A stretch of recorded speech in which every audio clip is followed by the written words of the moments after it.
한 주간 재계와 또 CEO 동향 알아보는 시간이죠. CEO들의 발언과 활동을 통해서 기업과 산업에 미치는 영향을 짚어보고 있습니다. 김방희 생활경제연구소장 나와 있습니다. 자, 우선 이 롯데그룹, 이 비리 의혹의 정점에 있는 신동빈 롯데그룹 회장에 대한 구속영장이 오늘 새벽에 기각됐어요. 그렇죠. 롯데는 일단 최악의 상황은 비껴갔다, 이런 분위기 같은데요. 그렇습니다.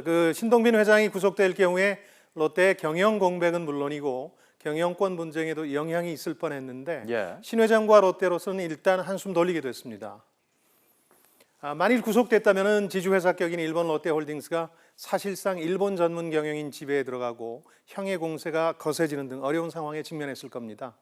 신동빈 회장은 구속영장이 기각된 뒤에 짧게 자신의 입장을 밝혔습니다.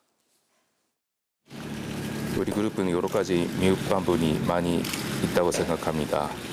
제가 책임지고 고치겠습니다. 좀 더 좋은 기업을 만들겠습니다. 감사합니다. 앞으로의 계획에 대해서 자, 이런 가운데 롯데는 롯데백화점에서 신격호 총괄 회장과 사실혼 관계인 서미경 씨가 운영하는 식당을 모두 내보내기로 했다고요? 그렇습니다. 서미경 씨가 실소유주인 회사에 알짜배기 매장을 내준 데 대한 비판이 아무래도 컸기 때문으로 보이는데요. 서 씨는 지난 20여 년간 롯데백화점 내에서 각종 매장을 운영해 왔습니다. 현재는 모두 9곳을 운영 중인 것으로 알려지고 있는데요. 롯데는 이 가운데 계약 기간이 만료된 3곳에 대해서 연장을 하지 않기로 했고 나머지도 기간이 끝나면 운영권을 회수하기로 했습니다. 말하자면 아버지 시대의 잔재를 아들 시대에 없애는 작업인데요. 문제는 검찰 수사도 수사입니다만은 아직 형과 동생의 경영권 분쟁이 어떤 식으로든 매듭지어지지 않은 상황이어서 여전히 신동빈 회장과 롯데는 살얼음판을 걷고 있다, 이렇게 봐야 되겠습니다. 자, 그리고요, 화장품 한류, 이른바 K-뷰티의 선두주자죠. 아모레퍼시픽이 요즘 곤욕을 치르고 있습니다. 이 가습기 살균제에 성분이 포함된 치약이 문제가 됐어요. 그렇죠. 이 가습기 살균제 원료가 함유된 치약을 사용한 소비자들이 제조사인 아모레퍼시픽 서경배 회장을 검찰에 고발했고 회사 주가는 큰 폭으로 떨어졌습니다. 국내 주식 부자 2위에 오른 서경배 회장, 이달 1일이었죠. 이 3천억 원어치 개인 보유 주식을 출연해서 서경배 과학재단을 출범시키면서 호의적인 여론도 얻었습니다마는 이번 사태로 자칫 원대한 구상도 좋지만 납품 원료나 더 꼼꼼히 챙기라는 비난을 받을지도 모르겠습니다. 이번 가습기 살균제 성품 함유 치약 사태에서 아모레의 초기 대응도 문제점으로 지적이 됐는데요. 사태 초기에 하청업체가 이 성분이 포함된 계면 활성제를 납품해서 몰랐다, 이런 태도를 보이는가 하면 환불을 결정한 후에도 제품만 있으면 영수증이 없어도 된다는 식으로 모양새가 생색내기였다는 거죠. 소비자로서는 얼마 안 되는 돈을 돌려받으러 유통업체를 찾아가야 하는 번거로움도 여전합니다. 사제 출연 계획 밝힐 때 서 회장은 천외 유천, 그러니까 하늘 바깥에 또 하늘이 있다, 이런 고사성어를 이용해서 무궁무진한 미지의 영역과 과학기술의 중요성을 강조했습니다. 그런데 정작 그에게 더 잘 어울리는 고사성어는 좋은 일이 많다 보면 나쁜 일도 생긴다는 호사다마가 아닐지 모르겠습니다. 네, 사자성어가 의미심장한데요.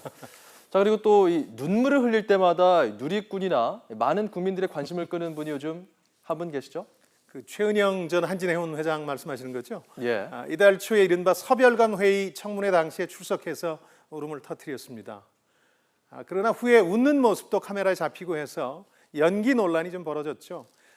그제 열린 국회 해양수산부 국정감사정에서는 야당 의원들로부터 한진해운 사태와 관련해서 책임 추궁을 당하자 이번에 털썩 무릎을 꿇고 절을 하면서 진심 어리게 사죄한다고 밝혔습니다. 하지만 추가 사죄 출연에 대해서는 부정적인 입장을 밝혔죠. 개인적으로 상속세 대출금을 갚기 위한 주식담보 및 이번 100억 대출의 주식담보가 제공되어 있어서 더 이상은 유수홀딩스 경영에 좀 문제가 있는 것 같아서 많이 어렵다고 생각하고 있습니다. 게다가 한진해운의 경영난에 대해서는 시숙인 현 경영진의 책임을 전가했는데요.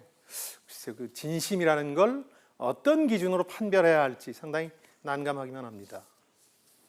네, 그렇군요. 자, 그리고 이 서울 시내 면세점 이야기도 해보도록 하겠습니다. 특허 입찰 마감이 이제 닷새 앞으로 다가왔거든요. 지난해 2차례에 이어서 이번이 3번째입니다. 그렇습니다. 이번 입찰이 끝나면 아마 앞으로 거의 10여 년간 새로운 면세점을 열기가 만만치 않아서 입찰에 응하는 유통대기업들은 지금 필사적입니다. 예. 우선 지난 2차례 면세점 입찰에서 이미 자신들이 갖고 있던 허가권을 빼앗긴 롯데와 SK가 지금 절치부심 중입니다. 두 그룹은 그 보시는 월드타워 면세점과 워커 1점을 빼앗겼는데요. 그런가 하면은 강남 코엑스 인근에서 벌어지는 현대가 오촌끼리의 경쟁도 지금 관심사입니다. 대형 백화점 가운데 유일하게 지금 면세점 사업을 하지 않고 있는 현대백화점 같은 경우는 무역센터점으로 입찰할 예정이고요. 반면에 현대산업개발은 신라호텔하고 손잡고 삼성동 아이파크 타워점으로 도전할 계획입니다. 여기 신세계도 센트럴시티로 도전할 예정인데요. 그러나 1, 2차 면세점 대전을 통해서 면세점 특허 입찰 제도가 기존 면세점 업자가 상당 기간 축적해온 노하우와 명품 브랜드 그리고 기존 고객들을 버리는 상당히 낭비적인 제도라는 지적이 제기됐습니다. 더욱이 유통업체에 남은 유일한 황금알을 낳는 거위라는 평가에도 불구하고 신규 진입한 후발주자들도 지금 대규모 적자를 면치 못하고 있습니다. 현재 후발주자인 한화와 두산은 이번 입찰 참여 여부도 아직 결정하지 못한 상황인데요.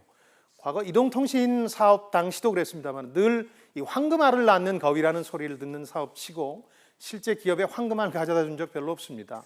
정부가 그 거위 배를 가르려 들기 때문인데요. 정부든 기업이든 이 면세점 사업 구상에 대한 전면적인 재검토를 언젠가는 하긴 해야 할 듯합니다. 네, 오늘 내용 여기까지 듣죠. 고맙습니다.